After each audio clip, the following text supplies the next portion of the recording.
Friends, my name is Ved Prakash Mande and I am a physics faculty teaching for more than 10 years of JEE and NEET students in various national brand. Today we are going to discuss some queries which comes from students and parents which are moving from 10th standard to 11th standard. इस बात पे discussion करने के लिए हमारे पास दो faculties अभी मौजूद हैं जो कि बहुत सारे नेशनल अलग अलग इंस्टीट्यूट में जो नेशनल लेवल पे फेमस हैं उनमें मोर देन 10 ईयर्स से पढ़ा रहे हैं और वो आईआईटी और एनआईटी कॉलेज से पास आउट भी हैं। सबसे पहले हम आपको इंट्रोडक्शन कराना चाहेंगे जितेंद्र सर से, जो आईआईटी गुवाहाटी से पास आउट हैं, 10 ईयर्स से जेईई एडवांस के बच्चों को पढ़ा रहे हैं। इनके पढ़ाए हुए बहुत सारे बच्चे अलग अलग आईआईटी कॉलेजेज में पढ़ रहे हैं। और दूसरे आज के मेहमान हैं परेश पात्रा सर, जो एनआईटी राउरकेला से पढ़े हुए हैं और इनको 15 ईयर से ज़्यादा एक्सपीरियंस है, इंडस्ट्रीज में भी काम कर चुके हैं और ये टीचिंग फील्ड में लास्ट 10 ईयर से पढ़ा रहे हैं। तो एक एक करके हम क्वेश्चन लेंगे, जो भी पेरेंट्स के तरफ से आए हुए हैं क्वेरीज उनको एक एक करके इनसे पूछेंगे और इसका आंसर जानेंगे कि क्या पेरेंट्स के लिए और स्टूडेंट्स के लिए इनका सजेशन रहेगा। तो आइए स्टार्ट करते हैं क्वेश्चन नंबर 1 के साथ। आज का हमारा फर्स्ट क्वेश्चन ये है कि पेरेंट्स या बच्चे कैसे डिसाइड करें कि उनको फिजिक्स केमिस्ट्री मैथ्स लाइन में जाना है कि फिजिक्स केमिस्ट्री बायो फील्ड में जाना है, यानी मेडिकल करना है उनको कि इंजीनियरिंग फील्ड में जाना है।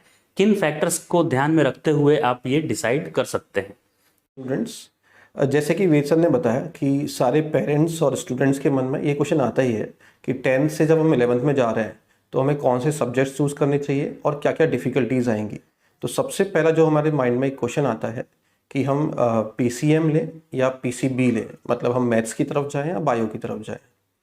तो इसका मेरा पर्सनल जो तरीका रहेगा चूज़ करने का, दैट वुड बी कि पहले आप एनालाइज करिए कि आपको इंटरेस्ट किस सब्जेक्ट में है, मैथ्स में या बायो में। और इंटरेस्ट के साथ साथ आपके पास बैकअप के लिए मार्क्स भी होने चाहिए, जिससे कि आप दिखा सकें कि आप ट्रूली उसके लिए इंस्पायर्ड हैं, आप आगे जाके इंजीनियर बनना चाहते हैं या एक डॉक्टर बनना चाहते हैं। There is a very huge difference in दोनों में, ठीक है। और मार्क्स के साथ साथ आपको थोड़ा बहुत आपके पास एनालाइज करने की या एनालिटिकल स्किल्स होनी चाहिए थोड़ी बहुत, तो आप इंजीनियरिंग की तरफ जा सकते हैं। अदरवाइज अगर आपका मेमोरी पावर बहुत अच्छा है, जैसे आप मेमोराइज अच्छे से कर सकते हैं चीज़ों को, तो मेरे हिसाब से आपको बायो की तरफ जाना चाहिए, राइट। कोई पेरेंट्स आपको फोर्स करें कि बायो लीजिए या मैथ्स लीजिए, पहले उनको समझाइए कि आपका इंटरेस्ट किस में है, क्योंकि अगर आपका इंटरेस्ट नहीं रहेगा तो आपका फ्यूचर अफेक्ट हो सकता है, क्योंकि आपका फ्यूचर पूरा डिपेंड है कि अभी आप किस स्टेज पे हैं, क्या लेने वाले हैं। ये जो 11th का जो ट्रांजिशन है, 10 to 11th वाला ट्रांजिशन, ये बहुत ज़्यादा अफेक्ट करेगा आपके करियर को। आपकी पूरी स्ट्रीम चेंज कर सकता है, आपका करियर चेंज कर सकता है। Jitendra sir for answering this question. इस क्वेश्चन से बहुत सारे पेरेंट्स और स्टूडेंट्स को जरूर हेल्प मिलेगा कि कैसे डिसाइड करना है उनको कि किस फील्ड में जाएं। हम लोग मूव करते हैं सेकेंड क्वेश्चन की तरफ, जो ये क्वेश्चन है कि बहुत सारे पेरेंट्स अपनी इच्छाओं को बच्चों पे थोपना चाहते हैं। जैसे कुछ पेरेंट्स अगर मेडिकल फील्ड से हैं तो वो चाहते हैं कि उनके बच्चे भी उसी फील्ड में जाएं, क्योंकि उनका उस फील्ड में काफ़ी तजुर्बा होता है और बहुत सारे कॉन्टैक्ट्स भी होते हैं, तो वो चाहते हैं कि उनके बच्चों के लिए आसान हो जाएगा वो लाइन। तो बच्चे कैसे अपने पेरेंट्स को कन्विंस करें कि अगर उनको पीसीएम में ज़्यादा इंटरेस्ट है, एनालिटिकल स्किल उनका ज़्यादा अच्छा है, तो कैसे वो पेरेंट्स को कन्विंस करें कि मुझे पीसीएम में जाना है, पीसीबी में नहीं जाना है। या कुछ दूसरे तरह के वो पेरेंट हैं जो इंजीनियरिंग फील्ड से हैं और वो चाहते हैं कि उनके बच्चे उसी फील्ड में आएँ, तो वो भी अपने पेरेंट्स को कैसे कन्विंस करें कि उनको पीसीबी में जाना है, मेडिकल फील्ड में जाना है, इंजीनियरिंग फील्ड में नहीं जाना है। तो इस बात को मैं परेश पात्रा सर से रिक्वेस्ट करूंगा कि इसको अच्छे से एक्सप्लेन करें और बच्चों को समझाएं कि वो अपने पेरेंट्स को कैसे मनाएं इस बात के लिए। देखिए, ये जो सवाल है, ये सवाल बहुत सारे बच्चों को रहता है और ये दोनों साइड रहता है, बच्चे को और पेरेंट्स को। क्योंकि बच्चे पेरेंट्स जिस प्रोफेशन में होते हैं वो चाहते हैं अपना बच्चे उसी प्रोफेशन में हो कि दूसरा प्रोफेशन में हो। एक ऑप्शन ये आता है, जैसे अपना पेरेंट मेडिकल लाइन में हो कि डॉक्टर है और वो चाहते हैं अपना बच्चे जो है डॉक्टर लाइन में आए, तो मेडिकल लाइन में आए। लेकिन बच्चे का इंटरेस्ट दोनों में है, मैथ्स में भी है और बायो में है, लेकिन वो डिसाइड नहीं कर पा रहे हैं, बच्चे भी डिसाइड नहीं कर पा रहे हैं, पेरेंट्स भी डिसाइड नहीं कर पा रहे हैं किस लाइन में जाए। पेरेंट्स तो ऑलरेडी बोल चुका है कि मेरे को आना है मेडिकल में, बच्चा जो है मेरा मेडिकल लाइन में आना है, डॉक्टर ही बनना है। तो इस जो ग्रे एरिया, जो कंफ्यूजन में, उससे कैसे निकाला जाए, उसमें मैं जो समझ पा रहा हूं जहां तक बेस्ट तरीका जो होगा, तो बच्चे का तो इंटरेस्ट तो चेक करना है विथ बैकअप जो है मार्क्स के साथ। 1 से 10 तक जो हुआ है, उसका जो 10 साल तक जो पढ़ा है, उसमें देखना है उसका इंटरेस्ट एक्चुअल इंटरेस्ट है और मार्क बैकअप कर रहा है कि मार्क आ रहा है कि नहीं। उसके बाद जनरली 1 साल के बाद उनको पता चलता है एक्चुअली मैं जिस लाइन में आ गया हूं, मैं आगे बढ़ूंगा कि नहीं बढ़ूंगा, क्योंकि तुरंत पता नहीं चलता है। ट्रांजिशन 1 साल के बाद आता है, क्योंकि बच्चे ग्रुप में मिलता है, बात करता है, नया नया प्रॉब्लम स्टार्ट होता है मेडिकल में कि इंजीनियरिंग में, ये सब होता है। तो जब एक्चुअली में वो समझता है तो वहां पे 1 साल वेस्ट हो जाता है उसको। तो इसी को ना करे, ये जो गलती ना करे, इसलिए तो बेहतर होगा बच्चे का पूरा इंटरेस्ट के साथ टीचर के साथ काउंसलिंग करे कि मेडिकल जो डॉक्टर है उनका साथ काउंसलिंग करे। एक्चुअली बच्चे का इंटरेस्ट मैथ्स में आएगा कि बायोलॉजी में आएगा, वो आगे 5 साल के बाद क्या करेंगे, क्योंकि जिंदगी पूरा पढ़ा है, क्योंकि डिसाइड यही होता है 10 से 11 जो है ये डिसाइड करता है फ्यूचर, मैक्सिमम फ्यूचर डिसाइड करता है। और काउंसलिंग से, और दोनों पेरेंट्स और स्टूडेंट और जो बच्चे हैं वो दोनों का काउंसलिंग के साथ एक अलाइनमेंट में आ जाए, तब जो डिसीजन होगा वो फाइनल होगा। और मेडिकल है तो मेडिकल होगा, इंजीनियरिंग हुआ तो इंजीनियरिंग होगा। ये आपको ये क्राइटेरिया जो है ये एटलीस्ट आपको चेक करना पड़ेगा, क्योंकि एक बार फोर्स कर दिए बच्चे ने, पेरेंट्स ने फोर्स कर दिया हमारा बच्चा ये जाएगा, ये बहुत ज्यादातर देखा गया है, स्टैटिस्टिक्स बता रहे हैं, हम भी 15 साल से देख रहे हैं, आके 11 के बाद बच्चा फंस जाता है। Thank you so much Paresh Patra sir for answering this question. Next question हमारा बहुत ही इम्पोर्टेंट है, जो पहले 2 क्वेश्चन से किसी भी मायने में कम नहीं है। ये मैक्सिमम पेरेंट्स का कंसर्न रहता है कि उनके बच्चे बहुत सारा टाइम अपना सोशल मीडिया पे और मोबाइल पे वेस्ट करते हैं। तो ड्यूरिंग प्रिपरेशन कैसे आपको सोशल मीडिया डिस्ट्रैक्शन को अवॉइड करना है, इस बात पे आज चर्चा करेंगे हम जितेंद्र सर से। तो जितेंद्र सर, आप गाइड कीजिए पेरेंट्स को और स्टूडेंट्स को कि कैसे अवॉइड करना है इस चीज़ को। हाँ, तो पेरेंट्स का एक ये डाउट रहता है, क्वेरी, कि ये सोशल मीडिया का जो ये है डिस्ट्रैक्शन, ये कैसे अवॉइड किया जाए बच्चों में। बच्चों का भी यही कंसर्न रहता है कि पढ़ाई में ये बहुत डिस्टर्बेंस होता है, बार बार मन करता है कि हम फ़ोन यूज़ करें, फेसबुक, इंस्टाग्राम, ये कई सारे सोशल मीडिया ऐप्स आ चुके हैं आज के टाइम पे। तो सबसे पहली बात, अगर आप IIT या नीट के प्रिपरेशन के लिए जा भी रहे हैं, तो सबसे पहली बात, सबसे इंपॉर्टेंट चीज़ जो है कि आप ट्राई करिए कि आपके पास एक कीपैड फ़ोन हो, ना कि एक सोशल मीडिया वाला स्मार्टफोन को अवॉइड करिए जितना भी हो सकता है, ठीक है। आप अपने पास एक कीपैड फ़ोन रखिए। स्टिल अगर कोई इमरजेंसी के लिए या किसी भी रीज़न से आप एक एंड्रॉयड फ़ोन, स्मार्टफोन ले लेते हैं, अज्यूम करते हैं कि आपने ले लिया है, तो ट्राई करिए कि आप एक फ़िक्स टाइम उसको दें, लाइक 1 आवर ही उसको यूज़ करें या half an hour he use करें, और उसमें भी सोशल मीडिया ऐप्स को अवॉइड करें ज़्यादा से ज़्यादा, क्योंकि ये बहुत ज़्यादा आपकी पढ़ाई को अफेक्ट करेंगे, ठीक है। पढ़ाई करते वक्त आपके रूम में कोई भी इलेक्ट्रॉनिक डिवाइसेस लाइक टैबलेट और फ़ोन और लैपटॉप, ये सब नहीं होने चाहिए। पेरेंट्स को थोड़ा ध्यान रखना चाहिए इन सब बातों के बारे में। और दूसरी बात, पेरेंट्स जो है टाइम टू टाइम चेक करें बच्चों का फ़ोन, दिन में 1 बार भी चेक करेंगे तो भी इट इज़ फाइन, कि उनके मोबाइल में कोई सोशल मीडिया ऐप या ऐसी चीज़ें नहीं होनी चाहिए। और इस बात को ट्रैक करते रहिए टाइम टू टाइम, आप भूल मत जाइए, इस बात को ट्रैक करते रहिए। और जब भी बच्चा पढ़े तो उसके रूम में कोई भी इलेक्ट्रॉनिक डिवाइसेस नहीं होनी चाहिए। जो भी डॉक्यूमेंट्स हैं वो एक हार्ड कॉपी में रहने चाहिए, ये बहुत इंपॉर्टेंट है। ये बोलता है, अगर बच्चा ये बोलता है कि लेट्स से उसको डाउट है और उसको इंटरनेट के थ्रू उसको सॉल्व करना है, तो this is very wrong step. आप बच्चे को बोलिए कि वो अपने पर्सनल टीचर या कोचिंग टीचर से जाके बात करे, उनसे जाके डाउट सॉल्व करवाए, वो एक बेस्ट मेथड रहेगा। क्योंकि सोशल मीडिया या इंटरनेट से जब हम डाउट सॉल्व करते हैं, so it waits along lot of time, इससे बहुत ज़्यादा वेस्ट हो जाएगा आपका टाइम, और वो ढूंढता रहेगा लेक्चर्स और वीडियो लेक्चर्स एंड सॉल्यूशंस, तो ये बहुत गलत स्टेप है। नेक्स्ट क्वेश्चन ये रहेगा कि कुछ बच्चे ग्रुप में प्रीफर करते हैं स्टडी करना और कुछ बच्चे अकेले में प्रीफर करते हैं, उनको एकांत में पढ़ने में ज़्यादा समझ में आता है। तो दो तरह के बच्चे हैं। लेकिन जो कुछ बच्चे डिस्ट्रैक्ट होते हैं स्टडी से, वो बहाना भी बनाते हैं। वो 4-5 बच्चों का ग्रुप बना लेंगे और जहाँ भी पढ़ेंगे घर पे भी उन बच्चों को ले आएंगे और पेरेंट को बोलेंगे कि हम लोग ग्रुप में पढ़ाई कर रहे हैं। तो पेरेंट इस बात को कैसे ध्यान में रखें कि उनका बच्चा ग्रुप में पढ़ाई कर रहा है कि वो गलत संगति में पड़ गया है और वो डिस्ट्रैक्ट हो रहा है स्टडी से। परेश सर, आप बताइए कैसे पेरेंट इस बात को पता करें कि ग्रुप में बच्चा पढ़ाई कर रहा है कि नहीं। अगर ग्रुप में करना है तो कितने बच्चों का ग्रुप होना चाहिए, राइट? इस बात को पेरेंट कैसे पता करें? ग्रुप स्टडी और सेल्फ स्टडी, ये थोड़ा सब्जेक्टिव मैटर है। ग्रुप स्टडी तब बेनिफिट होता है, आपका जो दोस्त है, फ्रेंड है, वो आपको कितना समझ पा रहा है, दोनों को कितना समझ पा रहा है। और एक टॉपिक मान लो डिस्कस कर रहे ग्रुप में, दोनों पढ़ के आना चाहिए, दोनों एक रिवीजन होना चाहिए, तब जाके आप स्टडी कर सकते हैं, तब बेनिफिट मिल जाएगा। दूसरी चीज़, और दोनों एक्चुअली टॉपिक को कितना समझे हैं, एक दूसरे के साथ जब शेयर करोगे, क्योंकि क्या होता है कभी कभी ये याद रख जाए, कोई बोला अरे मैं तो याद रख लिया यार, वो बोला नहीं याद नहीं रहे, उसको ऐसे याद रखना है, तो वो पता चलता है एक्चुअली याद रखना है कि कंसेप्ट समझना है।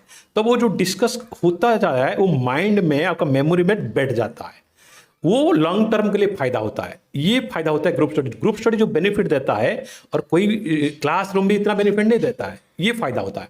और सेल्फ स्टडी जो है उसमें कुछ बच्चे का एक क्वालिटी होता है, वो खुद पढ़ लेता है और उसको भी फायदा हो जाता है। लेकिन जनरली देखा है ग्रुप स्टडी में ज़्यादातर फायदा होता है, और मेरा मानना है। मैं एक और चीज़ ऐड करना चाहूँगा कि ग्रुप में भी कितने बच्चों का ग्रुप है वो मैटर करता है। पढ़ाई करने के लिए 2 या 3, मैक्सिमम 3 से ज़्यादा बच्चों का ग्रुप नहीं होना चाहिए। अदरवाइज उसमें पढ़ाई कम और बाकी की चीज़ों पे ज़्यादा डिस्कशन होगा। तो इस बात का भी ख्याल रखें कि जो ग्रुप बना है आपके बच्चे का, वो 3 से ज़्यादा बच्चों का नहीं हो, और उन बच्चों का तीनों का आप ट्रैक रिकॉर्ड रखें मार्क्स का, कि कैसा उनका टेस्ट में मार्क्स आ रहा है। अगर बच्चों का मार्क्स खराब आ रहा है और उसके साथ उस ग्रुप में है आपका बच्चा, तो उसको हटाइए उस ग्रुप से। तो आप अपने बच्चे के साथ साथ ग्रुप में जितने बच्चे हैं, 3 बच्चे, उनका भी मार्क्स का रेगुलर बेसिस पे एनालिसिस करते रहें। ठीक है, तो आइए मूव करते हैं हम नेक्स्ट क्वेश्चन पे। आखिरी पड़ाव पे आ गए हैं हम इस इंटरव्यू के, और या डिस्कशन के आखिरी पड़ाव पे हम लोग आ चुके हैं, और लास्ट क्वेश्चन लेते हैं यहाँ पे हम लोग। जो क्वेश्चन है कि स्टार्ट कैसे करें अपना प्रिपरेशन। फर्स्ट 1 मंथ ही डिसाइड करता है कि आगे आप क्या करने वाले हैं, क्योंकि ऐसा देखा गया है कि फर्स्ट 2-3 टेस्ट में जो बच्चे अच्छा रैंक ला रहे हैं अपने इंस्टीट्यूट में या जहाँ भी आप स्कूल में हैं, अच्छा कर रहे हैं टेस्ट में, तो थ्रू आउट द ईयर वही बच्चे अच्छा करते हैं। 1-2 एक्सेप्शन हो सकता है जहाँ कम मार्क्स लाने वाले बच्चे जंप करके आ जाते हैं टॉप रैंक्स में, लेकिन मेजोरिटी ऑफ स्टूडेंट्स के साथ ऐसा देखा गया है कि जैसा स्टार्ट उनका होता है वैसा ही एंड होता है।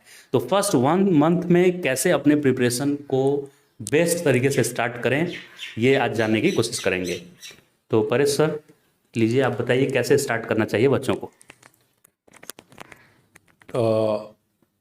पहले तो फर्स्ट 1 मंथ का जो टाइम है, पहले तो आपका जो हेल्थ कंडीशन सही रखना पड़ेगा और नॉर्मल रूटीन रखिएगा। तो जैसे 11 बजे सोए, 5 बजे उठे, ये पूरा फिक्स कर दीजिएगा 2 साल के लिए, कि लाइफ के लिए पूरा फिक्स कर दीजिएगा। बर्थडे सेलिब्रेशन कुछ भी हो, वो सब टोटल बंद है। और कुछ भी सेलिब्रेशन माने 11 बजे सोना है और 5 बजे उठना है, ये फिक्स पहला नियम ये मानिए।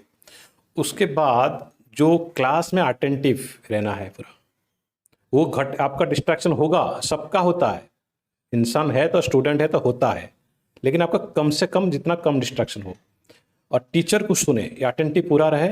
उसके बाद टीचर जो कह रहा है नोट, क्लास नोट पूरा बनाइए और समझ के पूरा बनाइए। उसके बाद बना लिए, क्लास का जब खत्म होता है, आपका टॉप बच्चे जो होते हैं, जो अच्छा लिखता है टॉप बच्चे, उसके साथ कॉपी चेक कर लीजिए एक बार। मेरा तो कुछ छूट नहीं गया, तो ये तो कर लिए। उसके बाद इम्पोर्टेंट क्रिप्स पॉइंट बनाइए। तो फिर तीनों सब्जेक्ट का, मैथ्स का, फिजिक्स का और केमिस्ट्री का, ये हो गया, और उसी दिन उसको तीनों का रिवीजन करिए। रिवीजन करिए जब तक आपका खत्म नहीं हुआ। रात 11 बजे कि 11:30 बज गया, कोई दिक्कत नहीं है, जब तक खत्म नहीं है तब तक नहीं सुना है आपको। मतलब आज का काम आज ही complete काम, करो। आज का काम कल आज ही नहीं कंप्लीट, कल को नहीं टालना है। आप 2 साल मान लीजिए, और बैकलॉग नहीं होना बैकलॉग नहीं होना चाहिए। पानी 2-2 घंटा में थोड़ा थोड़ा पी लीजिए, 4-5 लीटर, हाँ पानी तो पीते रहिए 2-2 घंटा में। मतलब आप समझ लीजिए 5 लीटर पानी कैसे पीना आप समझ लीजिए।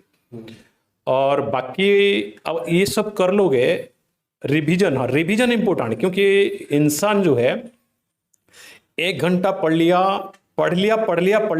लेकिन 95% भूल जाता है। अगर एक बार रिवीजन करोगे, 2 बार रिवीजन करिए, वो 95% रिटर्न कर लेता है।